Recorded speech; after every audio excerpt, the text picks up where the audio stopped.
para hadirin yang saya hormati dan juga yang saya hormati Bapak yang mewakili para Pak Camat, Bapak Esrani. Terima kasih Pak atas kehadirannya. Dan juga yang saya hormati para pengurus MS3J. Alhamdulillah kita pada hari ini dapat berkumpul bersama, dan yang khusus juga saya sangat hormati guru kita Bapak Insinyur Haji Furqon. Beliau adalah salah satu guru tetap di Masjid Baitul Hakim, dan pada hari ini adalah tepat giliran beliau dan nanti akan menyampaikan ceramah dengan tema mensyukuri nikmat kebersamaan. Ini sangat sesuai tentunya dengan acara kita jamaah MS3J. Kami sebenarnya sangat bersyukur bahwa Masjid Baitul Hakim telah dipilih untuk menjadi tuan rumah penyelenggaraan pengajian MS3J setelah libur beberapa waktu, dan pada pagi hari ini mulai kembali pengajian MS3J yang setiap Ahad pagi dilaksanakan secara rutin. Pada kesempatan ini marilah kita memanjatkan puji syukur kehadirat Allah Subhanahu wa taala atas segala nikmat-nikmatnya, nikmat iman, nikmat Islam, nikmat sehat, dan nikmat kesempatan, dan berbagai nikmat lainnya yang kita tidak bisa hitung satu persatu. Dan juga salawat beserta salam semoga tercurahkan kepada junjungan kita Nabi besar Muhammad SAW beserta seluruh keluarganya dan sahabat-sahabatnya dan pengikut-pengikutnya yang setia sampai dengan akhir zaman, dan semoga kita semua digolongkan oleh Allah sebagai umat Nabi Muhammad yang setia, dan semoga di hari akhir nanti dengan izin Allah kita akan mendapatkan syafaatnya. Amin ya rabbal alamin. Bapak Ibu rahmatullah, tadi kita sudah sama-sama alhamdulillah mengikuti sholat subuh berjamaah yang dipimpin oleh imam kita Bapak Haji Imam Ramadan Al-Hafiz. Tadi beliau membaca surat Al-Munafiqun. Ini adalah memang giliran bacaan imam kita adalah sampai kepada surat Al-Munafiqun. Perlu kami sampaikan bahwa di Masjid Baitul Hakim bacaan imam kita alhamdulillah berurutan dari surah Al-Baqarah terus sampai ke surah An-Nas, dan biasanya 8 bulan kita insyaallah khatam, dan kita selalu menghatamkan, mungkin sudah 30 kali lebih khatam dalam bacaan sholat. Jadi tadi Al-Munafiqun, berikutnya terus ini sudah hampir khatam kalau sudah Al-Munafiqun. Inilah salah satu kegiatan di Masjid Baitul Hakim, dan alhamdulillah setelah redanya Covid kita mulai kembali. Tempo hari kan kita hampir istirahat total pengajian-pengajian kita, dan sekarang mulai lagi 300 sampai 400 orang, dan dari di situ dan Cipinang Muara. Jadi alhamdulillah. Jadi ini tentu biasanya tidak mudah untuk menghadirkan ibu-ibu dalam jumlah yang sangat besar, tapi alhamdulillah Allah memudahkan ibu-ibu untuk hadir ke Masjid Baitul Hakim dalam rangka thalabul ilmi, yaitu pada hari Selasa.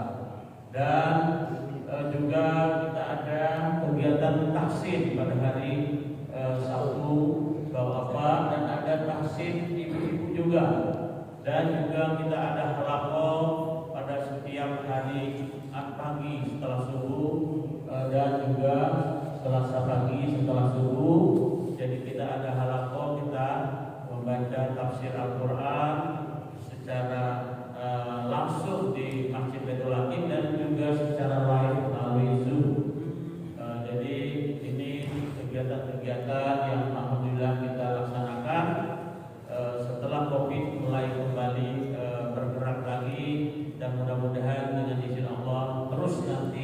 akan full kembali kegiatannya. Dan kami sampaikan juga bahwa setiap hari Ahad pertama setiap bulan kita melaksanakan tasbih atau simaan Al-Quran. Jadi ada 7 orang hafiz menyampaikan hafalannya mulai jam 9 pagi sampai dengan 11, dan setelah itu dilanjutkan dengan tausiah dan makan siang bersama. Ini diadakan setiap Ahad pertama setiap bulannya. Itu kami mengajak Bapak Ibu untuk kiranya berkenan hadir di dalam mengikuti tasbih tersebut dan juga pengajian-pengajian yang ada di Masjid Baitul Hakim. Mengapa kami sangat tekankan di tasbih tersebut? Karena itu juga programnya satu kali Ahad itu 3,5 juz. Jadi dalam hanya sekitar 8 bulan kita bisa 8 bulan kita bisa khatam.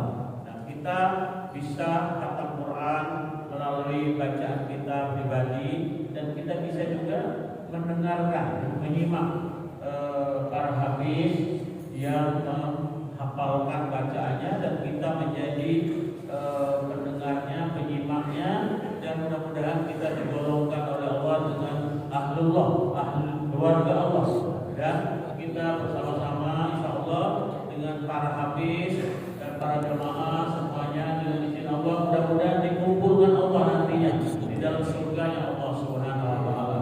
Amin ya rabbal alamin. Tidak ada lain kecuali bahwa kita bersama-sama bagaimana kita mendekatkan diri kita kepada Allah Subhanahu wa taala.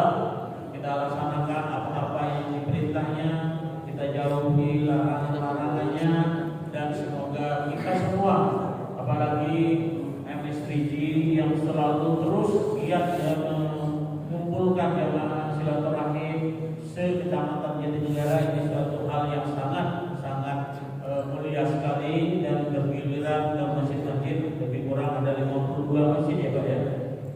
Seluruh Kecamatan Jatinegara silaturahimnya ini berjalan terus. Ini adalah sesuatu yang sangat dicintai oleh Allah. Orang terus menyambung silaturahim, bertemu sesama muslim, sesama mukmin, kita bersalam-salaman, kita terus melaksanakan apa-apa yang memang baik untuk dilaksanakan. Bapak-bapak, ibu-ibu rahmatullah, selaku tuan rumah, tentu tidak ada hal yang sempurna, yang pasti ada kekurangannya. Kami atas nama pengurus Masjid Baitul Hakim mohon maaf apabila di dalam penyelenggaraan ini sebagai tuan rumah kami ada kekurangan dan kehilafannya. Demikian sambutan kami, wabillahi taufiq wal hidayah. Assalamualaikum warahmatullahi wabarakatuh. Terima kasih kepada Bapak Haji Sukiman Ardaliwa MM selaku Ketua DKM Masjid Baitul Hakim yang telah memberikan kata sambutan dan begitu panjang lebar sehingga luas, dan menyampaikan kegiatan-kegiatan yang ada di Masjid Baitul Hakim sangat padat sekali. Kita masjid-masjid yang ada di Jatinegara mungkin tak mampu mengikuti mencontoh daripada kegiatan masjid di Baitul Hakim. Saya pernah ikuti kalau malam Senin ada sholat tahajud, begitu terus sahur bersama. Malam Kamis juga saya pernah ikuti itu di sini. Tadi belum disebutkan itu kan, sepertinya kayaknya masih ada ya. Alhamdulillah. Di masjid yang lain tidak ada. Malam Senin sholat tahajud, sahur bersama, sholat subuh baru kembali. Ya, itu di sini saya pernah ikuti. Alhamdulillah. Mudah-mudahan Ketua DKM Masjid Baitul Hakim beserta jamaahnya yang menghatamkan Quran begitu, insyaallah husnul khotimah. Amin. Amin ya rabbal alamin. Insyaallah kita semua masjid yang ada di Kecamatan Jatinegara kurang lebih ada 80, kalau sepertahunnya 52 perputaran daripada hari rahmatullah.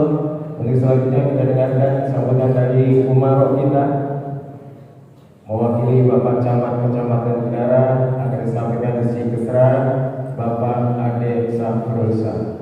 Kepadanya kami persilakan. Sallallahu alaihi wasallam.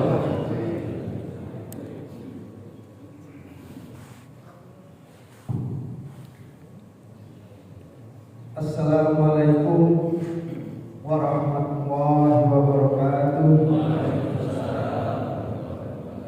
Bismillah, alhamdulillah, wassallallahu wa ni'matillah, wa la hawla wa la quwwata illa billah. Rabbi shrah li sadri wa yassir li amri wa hlul 'uqdatam min lisani yafqahu qawli. Pertama-tama yang sama-sama kita hormati guru kita yang senantiasa memberikan pembelajaran ataupun nasihat dan nanti kita akan terapkan dalam kehidupan sehari-hari. Yang terhormat pengurus M3G beserta jajarannya, yang terhormat Ketua DKM Baitul Hakim beserta pengurus lainnya, yang terhormat hadir di sini lurah atau mewakilinya, yang terhormat hadir di sini ketua RW ataupun pengurus RT, yang terhormat para alim ulama, tokoh masyarakat, tokoh agama yang tidak saya sebutkan satu persatu, namun tidak mempunyai rasa hormat dan takjub saya, yang saya hormat dan saya banggakan Bapak Ibu sekalian para hadirin.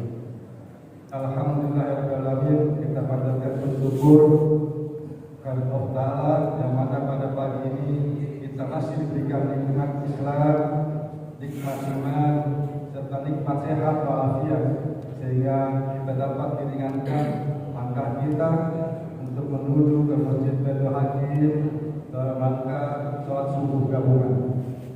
Tidak lupa salawat dan salam kita sampaikan kepada junjungan kita Nabi besar Muhammad sallallahu alaihi wasallam. Allahumma shalli wa sallim. Sahabatnya, mudah-mudahan kita semua selalu istiqomah melaksanakan sunnah-sunnahnya dan selalu melakukan kepada sahabat beliau di kiamat nanti. Amin. Bapak Ibu sekalian, pada kesempatan baik ini ada beberapa hal yang disampaikan. Yang pertama, yang pastinya permohonan maaf Pak Camat tidak dapat hadir pada kesempatan pagi ini. Yang kedua, saya akan sampaikan sedikit program ataupun kegiatan-kegiatan Pemda yang kita laksanakan di Kecamatan Negara. Saya tidak setiap saya menyampaikan di masjid pada acara ini selalu sampaikan bahwasanya semenjak gubernur baru kita mengadakan penataan selama 3 bulan sekali. Alhamdulillah di Kelurahan Cipinang Muara sudah ada penataan di depan pasar Depok sampai dengan KUA Kecamatan Negara. Kenapa saya sampaikan? Karena selain kita harus perlu tahu, saya juga bermohon kepada warga Warahmatullahi wabarakatuh.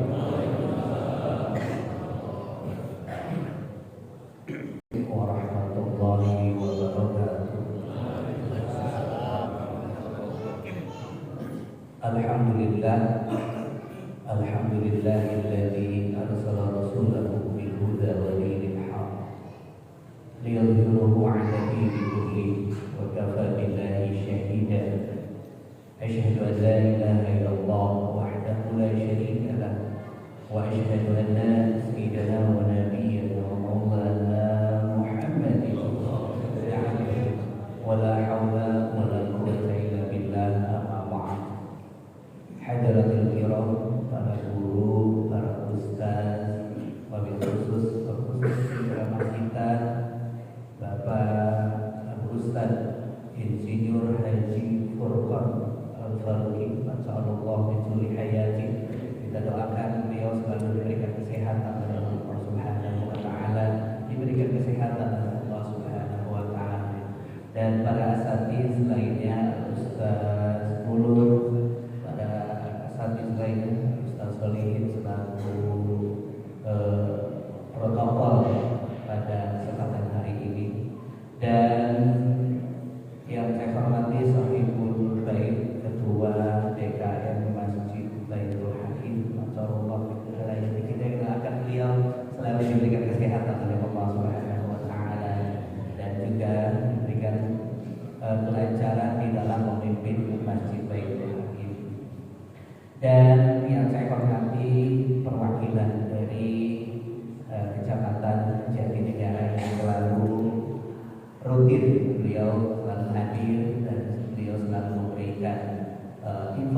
informasi kepada kita dan hadirin seluruh ketua DKM Masjid Kecamatan Jatinegara, hadirin wal hadirat rahimakumullah. Pertama-tama marilah kita panjatkan puji syukur kita kehadirat Allah Subhanahu wa taala yang mana pada pagi hari ini kita masih diberikan berbagai macam kenikmatan, terutama nikmat iman, nikmat Islam, nikmat sehat serta nikmat panjang umur, sehingga kita dapat berkumpul di masjid Baitul Hakim MS3 mengucapkan terima kasih khusus kepada Bapak Ketua DKM yang sudah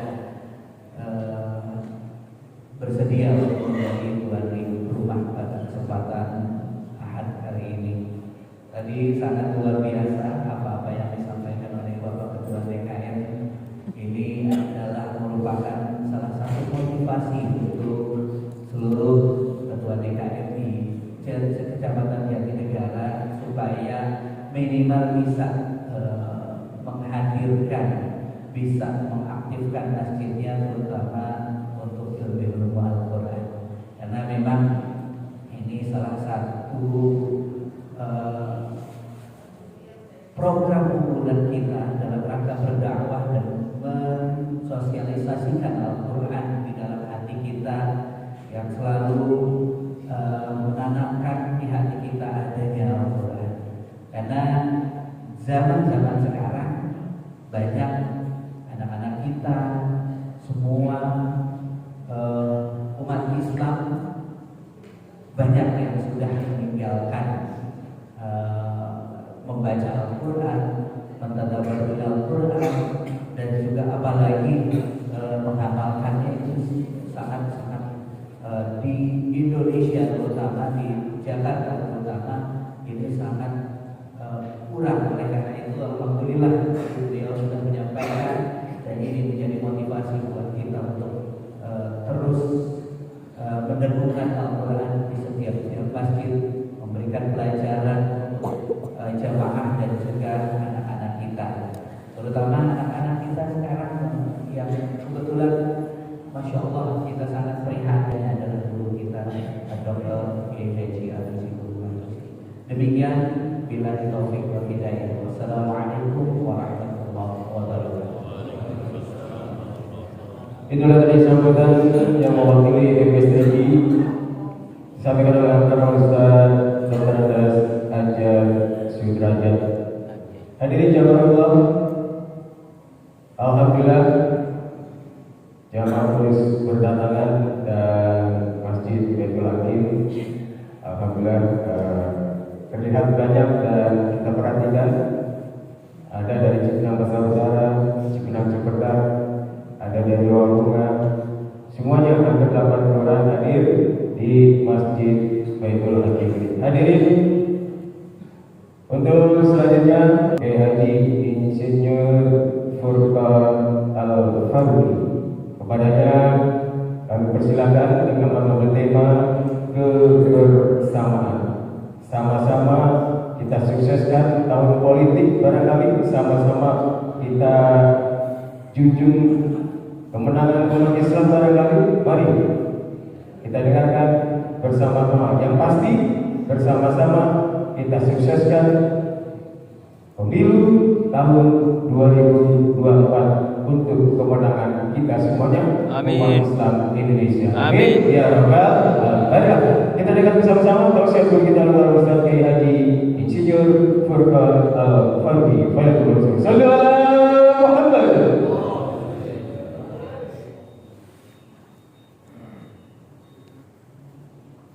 Bismillahirrahmanirrahim. Assalamualaikum warahmatullahi wabarakatuh.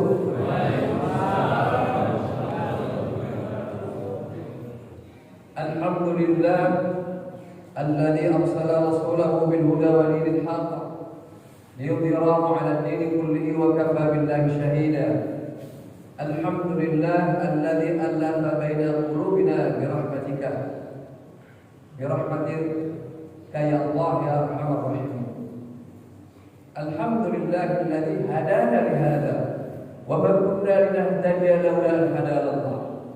أشهد أن لا إله إلا الله وحده لا شريك له وأشهد أن محمدا عبده ورسوله لا نبي بعده اللهم صل وسلم وبارك على حبيبنا وشفينا ومولانا محمد وعلى آله وصحبه ومن تبعه بالهدى إلى يوم القيامة أما بعد وقال الله تعالى عز وجل في القرآن الكريم أعوذ بالله من الشيطان الرجيم واعتصموا بحبل الله جميعا ولا تفرقوا واذكروا نعمة الله عليكم إذ كنتم أعداء فألف بين قلوبكم فأصبحتم بنعمته إخوانا وكنتم على شفا حفرة من النار فأنقذكم منها كذلك يبين الله لكم آياته لعلكم تهتدون. Alhamdulillah wa syukurillah. Kita sebagai hamba Allah yang telah mendapatkan berbagai nikmat darinya, marilah senantiasa saling mengingatkan agar kita menjadi hamba Allah yang senantiasa bersyukur kepadanya. Ini bukan sebuah SOP yang sudah berlaku umum. Setiap kita mendengar ceramah, khutbah, kita pasti akan mendengar kalimat hamdalah, alhamdulillah, dan diingatkan untuk bersyukur, bukan. Tapi ini sebenarnya sebuah esensi yang kemudian senantiasa diingatkan, karena kalau kita menjadi hamba Allah yang bersyukur kepadanya, maka ini adalah jalan menuju sukses dunia akhirat. Dan Rasulullah SAW manusia yang paling bersyukur kepada Allah Subhanahu wa taala. Afala tuhibbu an akuna 'abdan syakura. Itulah ungkapan Rasulullah SAW manakala beliau ditanya oleh sahabat beliau, mengapa engkau ya Rasulullah, manusia yang sudah diampuni dosamu terdahulu dan akan datang, yaghfir lakallahu ma taqaddama min dhanbika wa ma ta'akhkhara wa yutimma ni'matahu 'alaik wa yahdiyaka siratan mustaqima. Mengapa orang sepertimu ya Rasulullah masih susah payah bangun di malam hari, melaksanakan qiyamul lail sampai bengkak-bengkak kakinya, berarti bukan semenit 2 menit, berjam-jam menegakkan qiyamul lail. Mengapa sampai seperti itu? Padahal para umatnya, pengikutnya, kita ini yang belum ada jaminan surga pasti berbalas-balasan. Nah, jawaban Rasulullah ini penting untuk kita hayati dalam rangka tasyakur nikmat tadi. Apa itu? Afala uhibbu an akuna 'abdan syakura. Saya ini beribadah karena bersyukur kepada Allah. Mudah-mudahan niat kita beribadah yang kita tingkatkan ya sampai tingkat yang paling tinggi, mansilah yang paling tinggi, yakni bersyukur kepada Allah. Salawat dan salam semoga Allah senantiasa surahkan kepada manusia yang tadi paling bersyukur kepada Allah. Amin. Manusia yang paling bertakwa kepada Allah, manusia yang Allah tetapkan, Allah utus kepada umat manusia sebagai role model, uswah hasanah yang memudahkan kita untuk memahami agama ini. Dialah Rasulullah SAW. Semoga selawat dan salam yang sama Allah curahkan kepada keluarga beliau, kerabat beliau, sahabat beliau, pengikut beliau, termasuk kita, dan mudah-mudahan mendapatkan syafaat beliau di hari kiamat atas izin Allah Subhanahu wa taala. Amin Allahumma amin. Jamaah yang dimuliakan Allah, saya secara pribadi merasa amat sangat bersyukur kepada Allah pada hari ini. Sekalipun saya sudah bertahun-tahun mengajar di Masjid Baitul Hakim ini, tapi kesempatan pertama kali saya bisa bersilaturahmi dengan warga, ya, para pengelola pengurus masjid sekecamatan Jatinegara. Saya sendiri tinggalnya di Pasar Minggu. Mudah-mudahan ini ya, pertemuan yang akan melipat gandakan berkah di antara kita. Dan insya Allah kebaikan dan berkah ini kita bawa bersama ya dan tempat kita masing-masing insya Allah. Saya bersyukur kepada Allah karena ini adalah forum yang harus kita perbanyak di antara kita, yang membuat kemudian insya Allah nikmat yang akan kita bicarakan temanya pada pagi hari ini akan kemudian bertambah banyak, bertambah besar. Tema yang akan saya angkat ini merujuk kepada surah Al-Imran ayat 103. Nanti bisa dibaca nanti di rumah. Zaman bukan Allah. Kita tahu bahwa Allah memberikan kita berbagai nikmat. Nikmat itu ada yang kita sadari atau yang kemudian itu ya baru kita sadari kalau nikmat itu diganggu oleh Allah Subhanahu wa taala. Misalnya kita sakit gigi, baru kita merasakan nikmat gigi. Kita sariawan, baru kita merasakan nikmat lidah dan bibir yang sehat. Begitulah pada umumnya kalau kita ya merasakan nikmat Allah itu umumnya kalau sudah ya nikmat itu agak diganggu oleh Allah Subhanahu wa taala.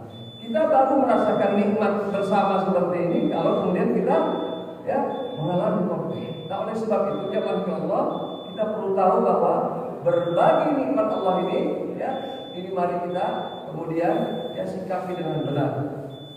Nah, tentu ada nikmat yang sangat besar sekali atau nikmat yang paling tinggi yang sama-sama sudah kita ketahui. Ya, apa itu? Nikmat iman dan Islam. Apalagi ada dua nikmat yang disebutkan oleh Rasulullah yang manusia sering lalai. Ni'matan maghbunun fihi ma katsirun minan nas. As-sihah wal farah. Kesehatan dan waktu luang. Kalau kita tidak ada waktu luang ini, tidak datang kemarin ini. Baitul Hakim. Ada waktu luang tapi gak sehat, gak bisa datang. Dan dua nikmat ini disebutkan secara khusus oleh Rasulullah SAW. Nikmat yang cenderung manusia itu lalai, lupa, ya, meremehkan, makbul. Dan ada nikmat yang sangat istimewa. Ini akan kita bahas pada kesempatan kajian ini. Apa itu? Nikmat ini disebutkan dalam satu ayat dengan dua kata nikmat. Hanya satu-satunya nikmat yang disebutkan dengan dua kata nikmat. Wa'tasimu bihablillahi jami'an wa la tafarraqu. Wadhkuru ni'matallahi 'alaikum. Satu kata nikmat. Id kuntum a'da'an fa'alafa baina qulubikum fa asbahtum bi ni'matihi ikhwana. Jadi dalam satu ayat ini Allah ingin menyebutkan satu nikmat, tapi dalam satu ayat ini dua kali kata nikmat disebutkan. Itulah nikmat kebersamaan. Kalau kita terjemahkan dalam bahasa yang khusus, persaudaraan. Jadi ini nikmat yang super istimewa karena disebutkan dua kali kata nikmat, diapit oleh dua kali dua kata nikmat.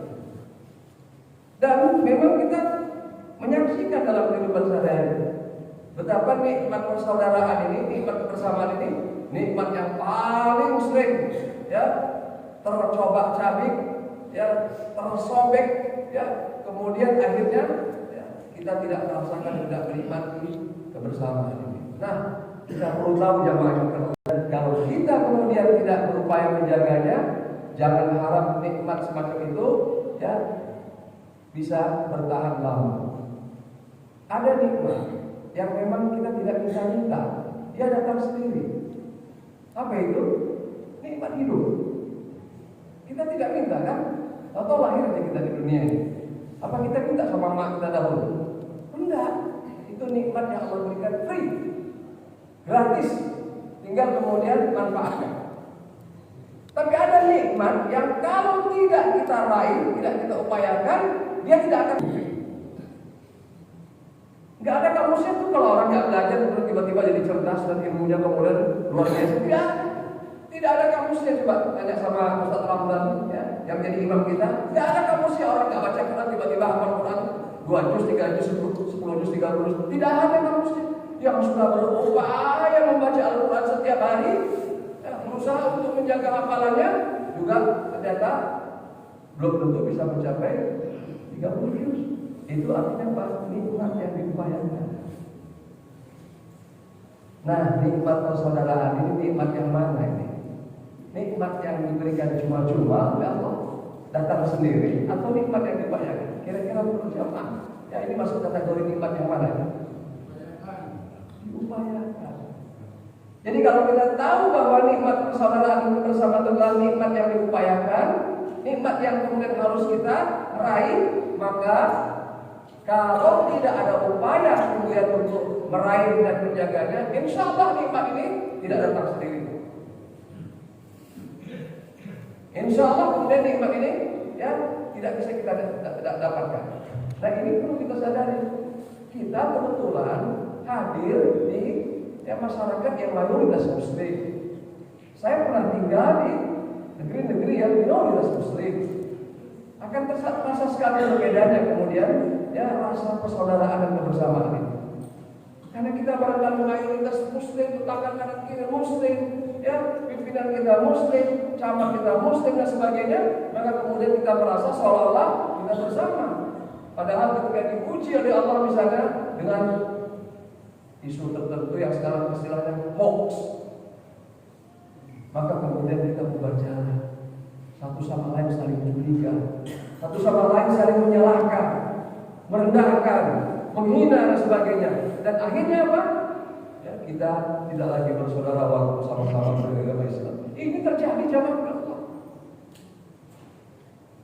Di era di mana konflik-konflik yang diperkuat dipicu oleh apalagi medsos ini, kita tahu bahwa jangankan satu organisasi, satu keluarga suami istri bubar jalan. Karena apa? Karena mereka tidak menyadari bahwa nikmat kebersamaan itu bukan nikmat yang datang tiba-tiba, bukan nikmat yang kemudian ya diberikan Allah gratis, tapi itu harus diupayakan sedemikian rupa. Bahkan yang sudah diupayakan pun masih akhirnya kita belum dapatkan sempurna. Apatah lagi kalau nikmat itu dengan sengaja kita rusak dan kita biarkan. Jadi ini sebenarnya kata Allah, rahasia mengapa kemudian orang sering mengeluh begini. Kenapa ya Ustaz? Orang Islam itu susah bersaudara. Dia bertanya. Dan pertanyaan itu untuk siapa sebenarnya? Ya untuk dirinya sendiri. Saya balik bertanya. Tahukah kita bahwa yang menyuruh kita bersaudara itu siapa? Ya kita sendiri. Dan kita sering sekali kemudian menyalahkan orang lain. Karena kita diadu domba dan sebagainya. Yang adu domba selalu ada. Tapi sebenarnya kata kuncinya adalah apakah kita menyadari nikmat ini, ya, nikmat yang harus kita raih. Nah, oleh sebab itu jemaah Allah, saya lewat ceramah ini ingin menyampaikan bagaimana sebenarnya kiat yang Allah bimbing kepada kita melalui Al-Quran dan Sunnah Rasulullah SAW agar nikmat ini dirawat. Ibarat tanaman. Kalau dia dirawat, dipupuk dan kemudian kita siapkan sedemikian rupa, ya, apa namanya itu, maintenance-nya. Kira-kira tanaman seperti ini, yang tanahnya subur, kira-kira tumbuh tidak ya? Menjadi tanaman yang sehat. Kira-kira aja ini. Sehat. Insya Allah, kalau tanahnya subur, kita kasih pupuk, kita rawat, kita bersihkan, insya Allah. Maka demikian juga yang namanya kebersamaan. Jadi kalau kebersamaan itu kemudian kita berikan wadah yang tepat, ya. Ini ada wadah namanya MS3G. Ini luar biasa ini. Apakah ada hubungannya dengan teknologi 3G, 4G, 5G gitu ya? Saya nggak tahu ya. Tapi mudah-mudahan ya apa namanya semangat 3G, 4G itu kan sebenarnya supaya kita makin cepat. Nah, mudah-mudahan semangatnya seperti itu ya. Cepatnya apa? Cepat dalam bersilaturahmi. Ya di antara ya ulama, umarah, ya, masyarakat dan sebagainya. Nah, jemaah Allah, kita harus ya mensyukuri nikmat kebersamaan itu dengan jalan merawatnya. Dan bagaimana merawatnya? Ini yang perlu kita ketahui. Yang pertama adalah wa'tasimu bihablillahi jami'an. Jalan pertama untuk merawat kebersamaan kita adalah mari kita pegang teguh yang namanya tali Allah. Karena sesungguhnya yang mengikat kita semua di sini sehingga kita merasa bersama adalah tali Allah, hablullah. Yang mengikat kita dengan Rasulullah SAW, tali Allah, hablullah. Ibarat tali, coba bayangkan tali, ya. Kemudian, ya, diikatkan pada diri kita semua. Itulah yang menyebabkan kita ini merasa bersama. Maka kata kunci yang pertama adalah ya, marilah kita pegang tali ini. Nah, bagaimana memegang tali Allah ini agar mudah-mudahan kita merasa bersama? Jadikan tali Allah ini menjadi pedoman tertinggi kalau kita ingin menyelesaikan setiap persoalan kebersamaan. Jadikan dia sebagai hakim tertinggi kalau kita ingin menyelesaikan setiap masalah yang berkaitan kebersamaan. Sejak saya menekuni dunia dakwah ini, ada banyak orang yang berkonsultasi masalah keluarga.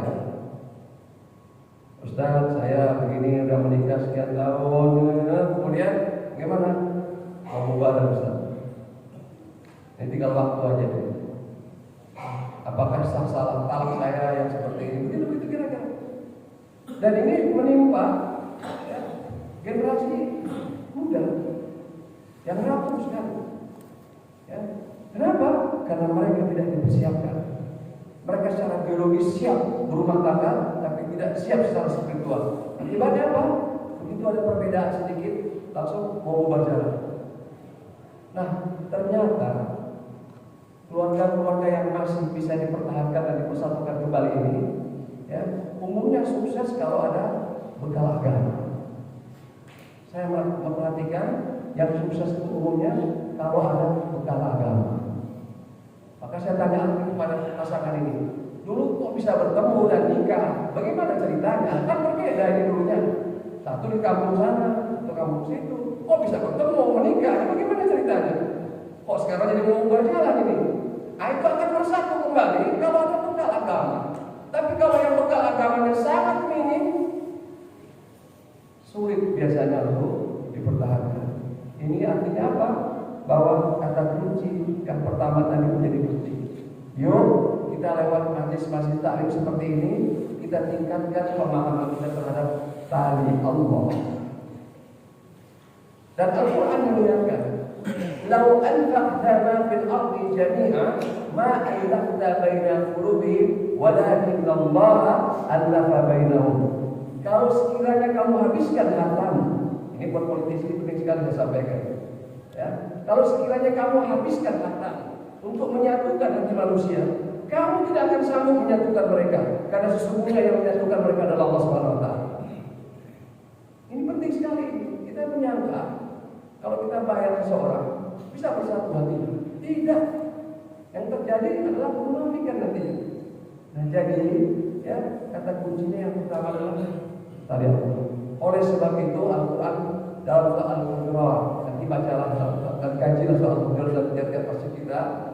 Ayat pertamanya ini luar biasa bunyinya ini, kalimatnya. Kenapa? Karena ini sejalan dengan pangkal dari kebersamaan saudara kita. Apa itu? Ya ayyuhallazina amanu la tuqaddimu baina yaday Allahi wa rasulih wattaqullah. Jangan engkau dahului Allah dan Rasul. Jadi kita ini kalau mau bersama pegang tali Allah. Kalau tidak mau pegang tali Allah, ya sudah, kita siap-siap tidak bersama. Nah, kemudian bagaimana agar tali Allah ini menjadi kebersamaan? Nah, Allah memberikan kita cara untuk memanfaatkannya. Begini, kalau saat ini saya berikan tali, kemudian tidak tahu cara kita memanfaatkannya, apakah ini bisa mengikat kita bersama? Tidak. Karena masing-masing tidak tahu cara mengikatnya. Ada yang mengikatnya di tangannya, ada yang mengikatnya kemudian di kakinya. Dan akhirnya apa? Ketika kita jalan bersama dengan tali itu, yang satu terjatuh, yang satu sudah berlari ke atas, yang satu di depan, dan akhirnya apa? Tidak dalam kelompok yang harmonis. Karena itu kemudian kita perlu tahu cara memanfaatkan tali tersebut. Nah, saya sarankan Bapak Ibu dimuliakan Allah, bacalah surah Al-Hujurat. Hampir satu surah isinya adalah tentang cara merawat kebersamaan. Cara merawat kebersamaan. Jadi adab dan kaifiatnya itu Allah jelaskan sangat detail dalam surah Al-Hujurat ini. Yang kedua, bagaimana kemudian caranya kita untuk merawatnya dan kemudian memanfaatkan dari Allah ini? Kita perlu tahu bahwa pada hakikatnya ciptaan Allah itu memang berbeda-beda. Jadi berbeda itu adalah keniscayaan yang alamiah. Allah menciptakan makhluknya berbeda-beda. Bahkan kembar siam yang kata orang hampir identik, kalau kemudian kita sandingkan bersama, pasti nanti akan ada beda. Tidak ada satupun makhluk Allah yang sama persis. Itu artinya apa?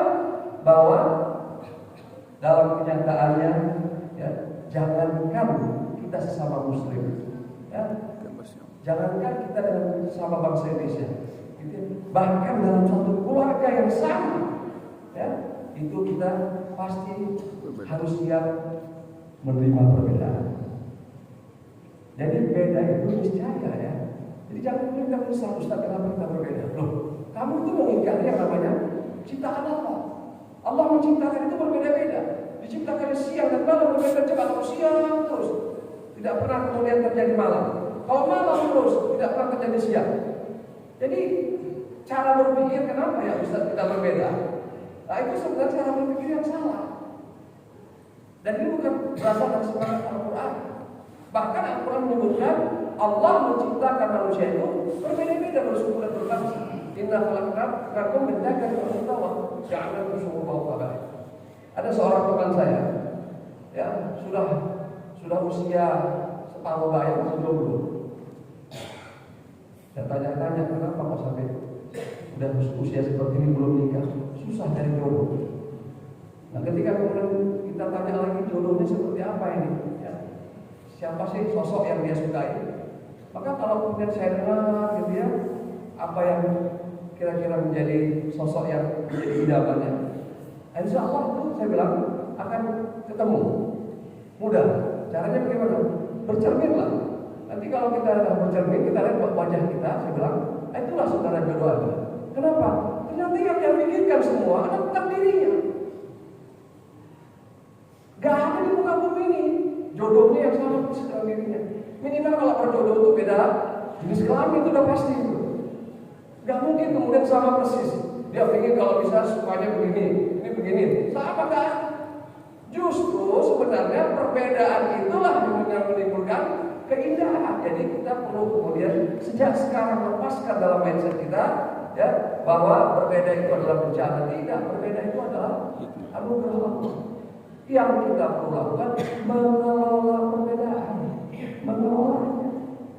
Dan Nabi adalah manusia terbaik, manajer terbaik, pengelola perbedaan. Jadi beliau itu adalah orang yang kemudian memberikan kita contoh bagaimana mengelola perbedaan. Jadi bukan menyesali perbedaan. Ustaz, masjid sangat kunut, kami tidak kunut. Berbeda. Tapi sebenarnya ini bisa dikelola. Nah problem kita adalah kita kurang piawai mengelola perbedaan. Kita sering sekali menyesali dan mengingkari bahkan perbedaan itu. Maka mulai hari ini mari kita perbaiki mindset kita. Berbeda itu adalah alami. Berbeda itu adalah anugerah Allah. Dan kemudian yang perlu kita lakukan adalah mengelolanya dengan baik. Nah bagaimana mengelola perbedaan dengan baik? Kita harus pertama punya sikap respect satu dengan lainnya. Tidak ada pilihan buat kita harus saling hormat satu dengan lainnya. Yang kedua, ini kalau kita urut dalam surat Al-Hujurat, ini akan kita temukan, ya, apa namanya itu poin-poinnya.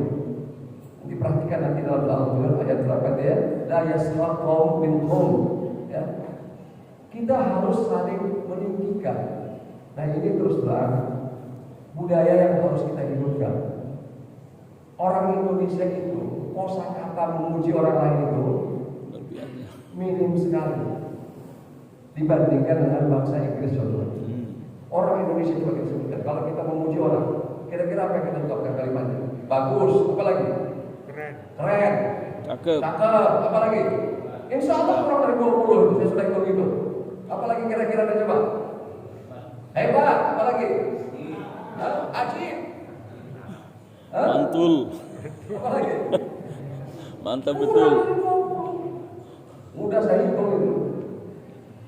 Orang Inggris menyampaikan ujian itu, insya Allah masa katanya akan mencapai 100. Wajar kalau kemudian sesama orang Inggris, mereka kemudian punya rasa percaya diri yang tinggi. Kenapa?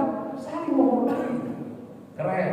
Ada bahasa Inggrisnya. Cool, amazing, to turn up, wow, wonderful, excellent. Banyak sekali. Saya udah ngomong. Ini harus kita budayakan. Ini budaya Islam sebenarnya. Ini budaya Islam. Ya. Kita saling memuji. Kalau ada kawan kita mendapatkan kebaikan, minimal kita ucapkan alhamdulillah walaupun kita tidak dapat. Alhamdulillah. Ini yang terjadi kagak begitu. Ada yang lebih dikit saja lah. Komentar itu sebenarnya dia sih sebenarnya gua juga bisa dapat tuh begitu. Nah itu tuh kita di mata. Ini harus kita buang ini. Ini bukan semangat yang datang dari Rasulullah SAW. Karena Rasulullah itu coba perhatikan bagaimana beliau memberikan gelar-gelar yang baik kepada sahabatnya. Bahkan tongkatnya saja, untanya saja diberikan nama yang baik. Apalagi nama manusia. Abu Bakar As-Siddiq, Umar Al-Faruq. Jadi begini cara kita. La yaskhar qawmun min qawmin asa yakunu khairan. Kemudian apa? Jangan kita sesekali ya memberikan gelar-gelar ini terus di era medsos dan konflik-konflik sosial kita ini. Ya Allah, orang mudah sekali memberikan gelar-gelar yang tidak layak dan kita sendiri tidak mau dengan gelar itu. Kita kalau disebutkan dengan gelar itu kita tidak mau. Oh, dasar itu pemimpinnya, tokohnya, ustadznya, nah, semuanya itu ya itu bukan datang dari semangat Al-Quran. Apalagi kalau kita baca nanti ya soal Al-Quran tadi. Nanti kita bukan di sana ya itu adalah bagian dari bentuk kefasikan. Nah, mari kita budayakan saling memuji, memberikan gelar yang terbaik. Astagfirullah, alhamdulillah, antum adalah al-hafidh. Ya, kemudian kita doakan hafizallah ta'ala. Begitu itu kan budaya semangat orang Islam. Semoga Allah menjaga kita. Yang ulama terdahulu kita doakan rahimahullah. Ya, kalau para sahabat radhiyallahu anhum. Begitu kita ini. Jangan kemudian kita dengar nama seseorang, kita kagak suka, langsung kemudian kita keluarkan kemudian cacian, makian, laknat dan sebagainya. Nah inilah yang sebenarnya membuat persaudaraan kita akhirnya ya itu tidak selamat. Saya pernah hadir di sebuah forum, judul forumnya bagus, kita ya, dalam rangka menjaga persaudaraan Islam. Tapi mohon maaf ini, ketika pembicara pertama menyampaikan makalahnya, dia katakan kita umat Islam, ya, banyak yang saling curiga di antara kita. Ya ini kemudian pembacaan untuk forum itu. Ya diawali dengan kecurigaan. Tidak. Ya. Jadi harus dimulai dengan respect tadi. Ya. Dan respect ini kita dapatkan kalau kita tidak berbaik sangka. Makanya dalam Al-Quran, ya hindarilah buruk sangka. Ijtanibu katsiran minadh dhann inna ba'dadh dhann ithmun wa la tajassasu wa la yaghtab ba'dukum ba'dhan. Jangan kamu ngintip ini, teman ini kerjanya apa nih? Ya, jangan kamu kemudian ya ghibah. Ghibah itu apa? Bahkan menceritakan yang baik saja pun kalau tidak hati-hati itu ghibah namanya. Apalagi kita menceritakan keburukannya. Ini kalau kemudian berjamaah kita melakukannya, apalagi kita sebarkan lewat medsos, selesai sudah. Kita punya nama umat Islam, apa sebagainya, tidak ada artinya. Kenapa? Karena persaudaraan itu, kebersamaan itu tidak datang sendiri. Begitu kemudian kita biarkan saja, dia rusak, apalagi tidak kita rawat. Maka jawaban Allah, yuk kita biasakan. Satu, saling meninggikan, saling memuji. Yang kedua, jangan beri gelar-gelar yang buruk. Berikanlah gelar-gelar yang baik, yang membuat orang kemudian terhormat. Ya, orang yang kita sukai, kita berikan gelar yang baik adalah biasa. Tapi orang yang tidak kita sukai, orang yang bermusuhan dengan kita, masih kita berikan gelar terhormat. Itu luar biasa. Kalaupun misalnya dia berbuat zalim atau melanggar hukum, bukan kita yang memvonisnya, biarkan hukum yang memvonisnya, tapi kita hormati dia sebagai manusia. Ini yang harus kita hidupkan semangatnya. Amin. Kemudian lagi yang disarankan oleh Al-Quran, ya, agar kita kemudian ya jangan sesekali mengandalkan prasangka. Nih, ada contoh Nabi. Suatu ketika Nabi ya, berjalan bersama istrinya pulang dari masjid. Sebenarnya Nabi mengantarkan istri beliau, Siti Sufia, berpapasan dengan dua pemuda Ansor. Nabi bersama istrinya berjalan, kemudian ada dua pemuda Ansor. Dua pemuda Ansor sudah menandai yang akan dihadapi ini adalah Rasulullah SAW. Maka kita juga begitu tuh, kalau kita ketemu kiai ini dari jauh udah kelihatan, kan segentuh kita berpapasan, hindar kita. Kiai ini nanti ditanyain soal kagak gitu kan kita ya, kita hindar. Begitulah kira-kira dua pemuda Ansor ini. Begitu dilihatnya ini Rasulullah menghindar. Ini peristiwa biasa. Tapi tidak biasa bagi Rasulullah. Apa yang dilakukan Rasulullah? Dipanggil anak muda itu, ta'al, ya mulai, maju. Maka kedua pemuda ini kan yang memanggil Rasulullah, terlanjur sebenarnya mau menghindar nih, ya. Maka mereka datang kepada Rasulullah, ya. Labbaika ya Rasulullah. Coba perhatikan apa yang disampaikan Nabi kepada kedua pemuda ini. Ini istri saya. Ini istri saya. Subhanallah ya Rasulullah, gak ada persangkaan buruk nanti kepadamu.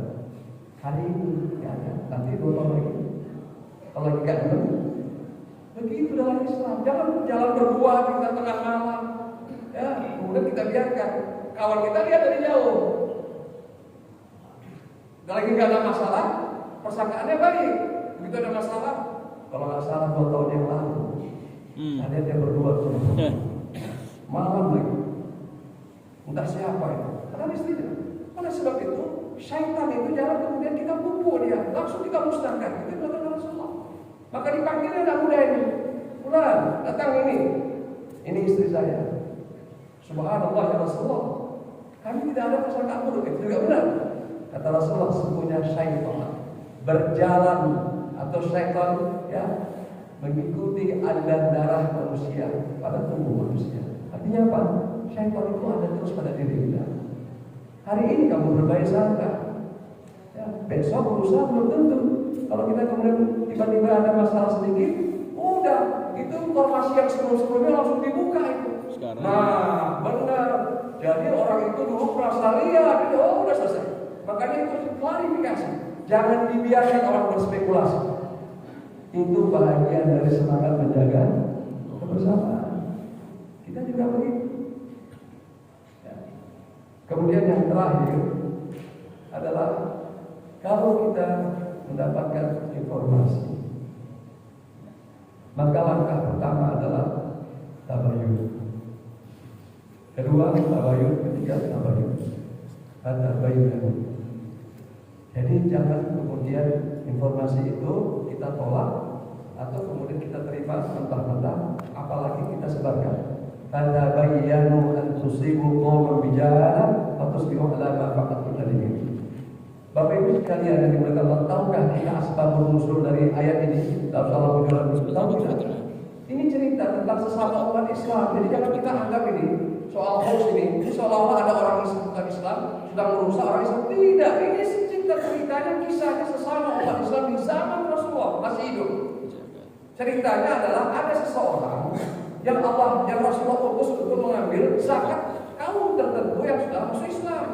Maka diutuslah si fulan ini. Tapi orang ini dahulu pernah bermusuhan dengan kaum itu sebelum mereka masuk Islam. Zaman Zaidiyah mereka bermusuhan. Maka kemudian ya karena tugas dari Nabi ya si fulan ini datang ke kaum itu.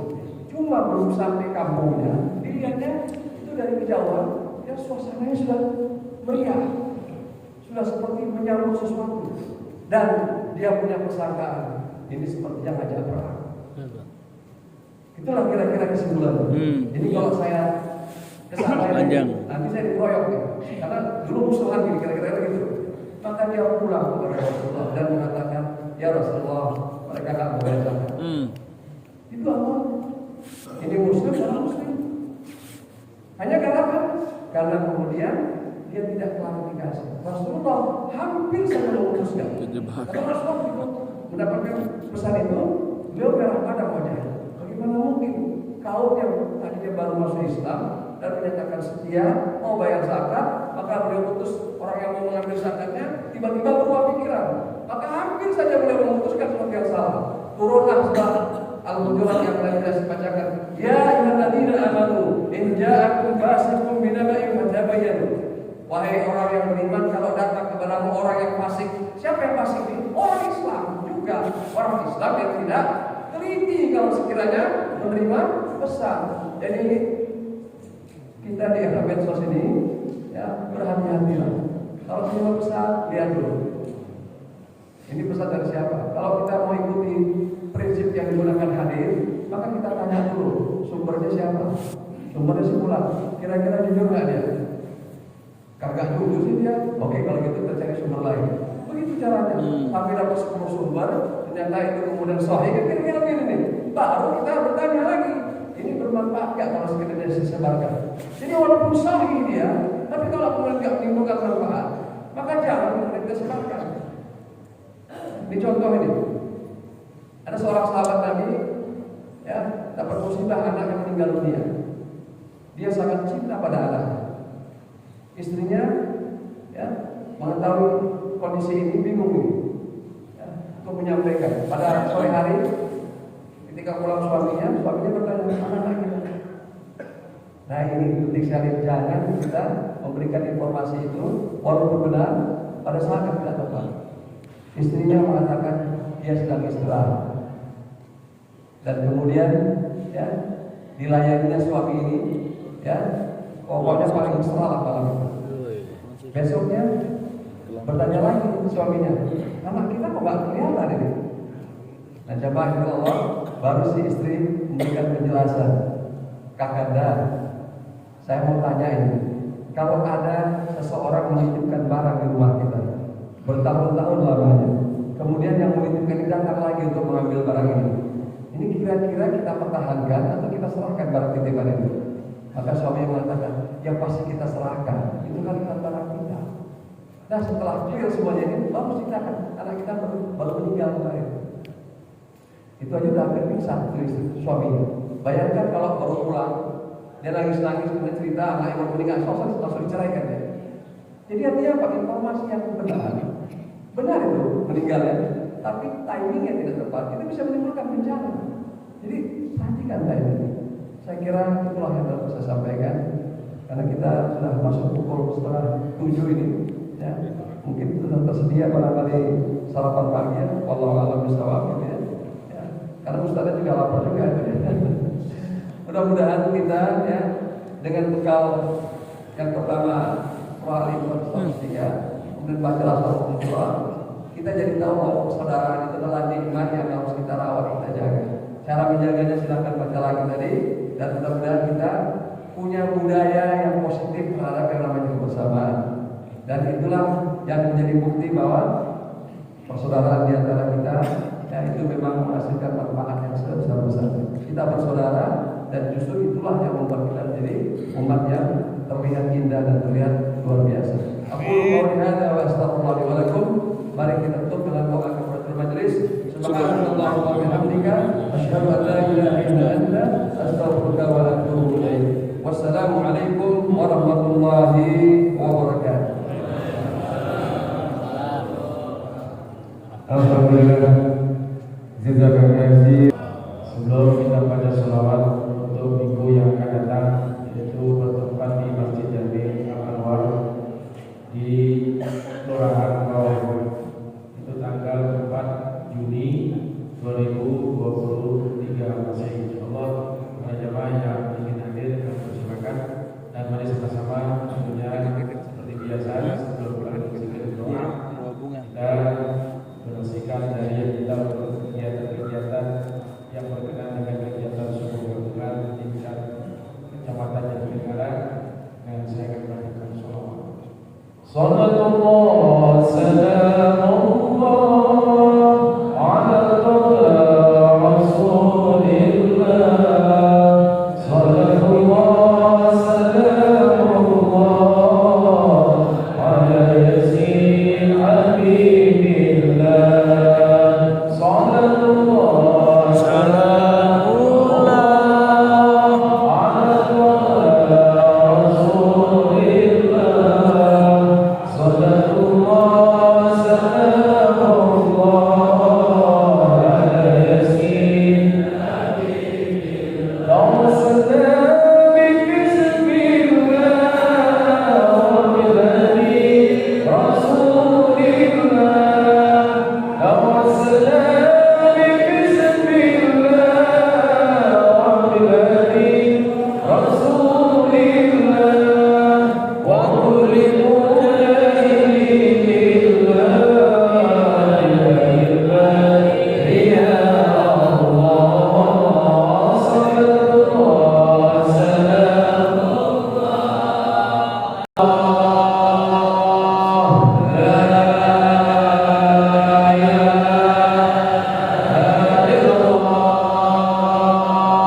برحمتك يا أرحم يا أرحم الراحمين. بسم الله الرحمن الرحيم. الحمد لله رب العالمين.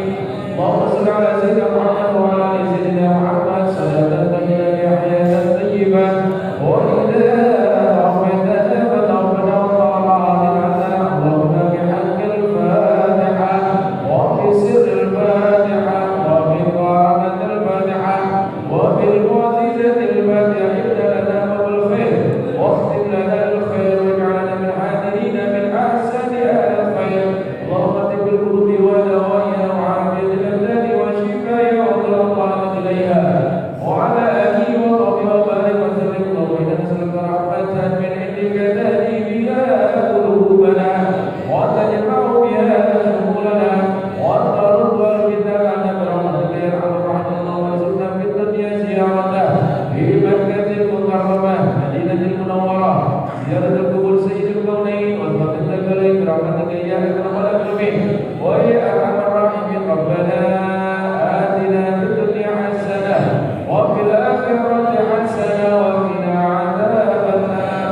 صلى الله عليه وسلم وعلى آله وصحبه وسلم والحمد لله رب العالمين. Sekali lagi untuk minggu yang akan datang bertempat di Masjid Jami Al-Anwar Kelurahan Rawamangun. Demikian warahmatullahi. Assalamualaikum warahmatullahi wabarakatuh.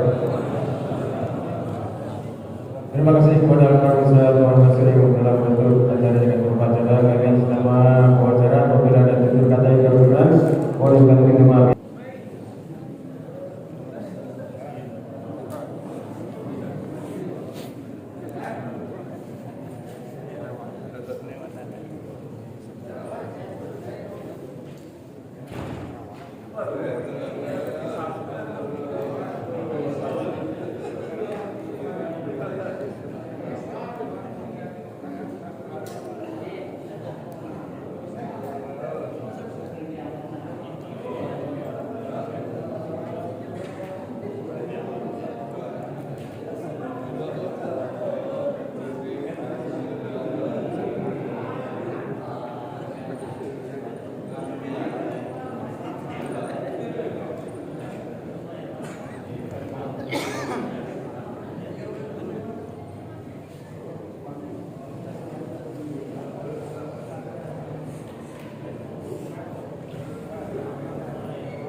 Bismillahirrahmanirrahim. Assalamualaikum warahmatullahi wabarakatuh.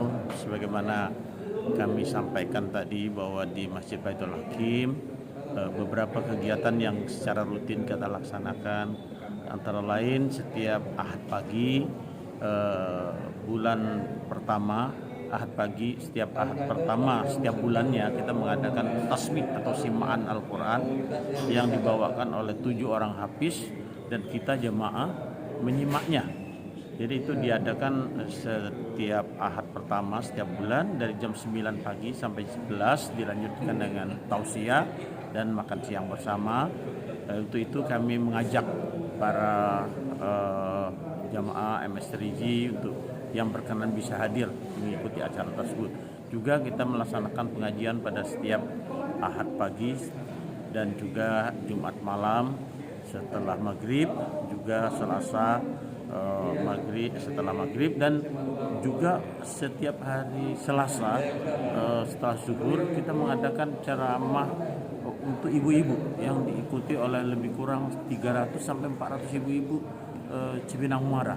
Ini satu program taklim yang sangat bagus sekali. Kami mengajak kepada ibu-ibu yang tergabung dalam MS3G ini, keluarga besar Cipinang Muara, Kecamatan Jatinegara dan secara umumnya untuk bisa bergabung. Dan juga kami mengadakan halaqah untuk setiap Jumat pagi dan Selasa pagi setelah sholat subuh. Ini secara langsung di masjid dan juga secara live melalui Zoom. Dan juga ada tahsin setiap hari Sabtu, dan kami juga di Masjid Baitul Hakim menyelenggarakan santunan anak yatim secara rutin ya. Setiap bulan sekali ada sekitar 70 anak yatim yang kita berikan santunannya. Ini sudah berjalan beberapa tahun dan alhamdulillah ini sangat baik sekali. Dan juga kami menyelenggarakan apabila ada jamaah, ada keluarga di sekitar Diskum dan sekitarnya ini yang meninggal, maka kita mengurus pemakaman, mulai dari pemandian, pemakaman, dan juga bahkan kami punya ambulan 2, kita jemput yang perlu dijemput dari rumah sakit, dan kita mengurus surat keterangan meninggal, dan juga kita bagi yang sakit juga bisa diantar ke rumah sakit. Jadi mengapa ada 2 ambulan, ada satu khusus untuk jenazah, satu lagi untuk yang sakit apabila perlu pengantaran. Dan ini semua diberikan secara gratis ya. Jadi kita dapat melaksanakan ini karena jamaah-jamaah kita memberikan infak sodaqohnya melalui Masjid Baitul Hakim, dan ini sangat bermanfaat sekali dirasakan oleh warga Diskum dan sekitarnya. Dan mungkin ini antara lain kegiatan-kegiatan yang kita adakan di sini. Semoga ini bermanfaat, dan juga semoga bagi masjid-masjid yang ingin kita sharing, kita mengundang ya untuk sama-sama kita bisa berdiskusi di sini apa yang bisa kita lakukan bersama. Ada beberapa masjid yang sudah juga datang ke sini, dan ada tasmi yang sudah dilaksanakan juga di masjid yang lain. Bahkan kami mengirim para hafiznya untuk bisa berperan di sana. Inilah kegiatan-kegiatan yang kita adakan di Masjid Baitul Hakim. Semoga sekali lagi ini bermanfaat dan dirasakan oleh banyak masyarakat. Saya kira itu saja yang dapat kami sampaikan. Lebih kurangnya saya mohon maaf. Assalamualaikum warahmatullahi wabarakatuh.